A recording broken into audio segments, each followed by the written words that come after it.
朋友们，这次的情况是真危急了。广东官方直接拉响巨灾预警，连红色、黄色预警都不用，直接上巨灾俩字，这真不是闹着玩的。中央气象台紧急通报，台风画家沙已升级为超级台风，正朝着广东沿海猛扑过来。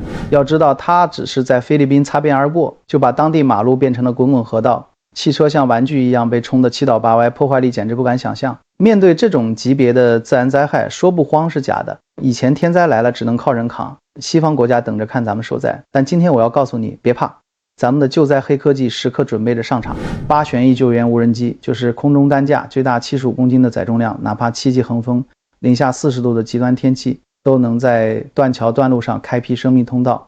空投卫星基站往灾区一扔，150米内80人能同时上网4小时。断网断电的地方立马有了救命信号塔。还有动力舟桥，几分钟搭出一条水上高速，烂路塌桥统统不是障碍。自扶正救生艇，号称浪里不倒翁，10分钟就能完成充气，时速65公里。胖刺川还不怕翻，普通救生船到不了的地方它都能去。这些黑科技不是花架子，是实实在在护着咱们老百姓的安全屏障。